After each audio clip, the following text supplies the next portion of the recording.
Κύριε Γεωργιάδη, ερώτηση για την πρώτη κατοικία έχω να σας κάνω και θέλω να απαντήσετε. Είναι προστατευμένοι αυτοί που έχουν μπει στο νόμο Κατσέλη. Αυτοί οι οποίοι όμως. Συγγνώμη κύριε Γεωργιάδη, αυτοί που χάνουν τη δουλειά του σήμερα και δεν μπορούν να πληρώσουν το δάνειό τους και δεν πρόλαβαν να μπουν στο νόμο Κατσέλη, τι θα κάνουν? Πάμε λοιπόν τώρα. Έχει ξεπαγώσει ο νόμος για τους πληστηριασμούς? Αν εγώ χάσω τη δουλειά μου σήμερα, αύριο μου παίρνετε το σπίτι. Πάμε λίγο. Όσο η χώρα επιστρέφει. Προστατεύεται σε αυτή την περίπτωση το δανειολήπτη? Δεν το προστατεύεται. Ξέρετε κανένα κράτος στον κόσμο που προστατεύει το δανειολήπτη που έχασε τη δουλειά του? Ξέρετε κανένα κράτος στον κόσμο? Δεν το προστατεύεται. Ξέρετε κανένα κράτος στον κόσμο που προστατεύει το δανειολήτη που έχασε τη δουλειά του? Ξέρετε κανένα κράτος στον κόσμο να έχει πάρει τέτοια κατρακύλα? Ξέρετε κανένα κράτος στον κόσμο να έχει πάρει τέτοια κατρακύλα? Μην με διακόπτετε κι εσείς. Πρέπει να πω μια κουβέντα. Λοιπόν, να το πω απλά, δεν θέλω να διακόψετε. Η πλήρης προστασία της πρώτης κατοικίας, εάν υπάρχει για πάντα, οδηγεί στο τέλος της οικοδομικής δραστηριότητας στη χώρα.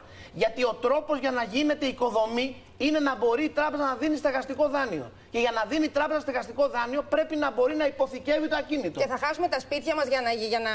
Εάν λοιπόν δεν υπάρχει αυτό, δεν θα βρει ποτέ δουλειά ο οικοδόμος, ποτέ δουλειά ο υδραυλικός, ποτέ δουλειά ο πλακάς, ποτέ δουλειά ο επιπλοποιός, ποτέ δουλειά κανένας. Έτσι δουλεύει το τραπεζικό σύστημα στον καπιταλισμό. Τι να κάνουμε τώρα? Αυτό προτείνεται στον ελληνικό λαό αυτή τη στιγμή, να χάσει τα σπίτια του για να ξαναγίνει η δραστηριότητα οικονομική. Δεν είπε κανένα να χάσει το σπίτι του, κυρία μου. Είπαμε ότι όσο επιστρέφει η οικονομία μας στην κανονικότητα, όσο επιστρέφει η οικονομία μας στην κανονικότητα, θα έχουμε μια οικονομία όπως και τα υπόλοιπα κράτη. Κανονικότητα με αστέγους. Λοιπόν, πάμε τώρα.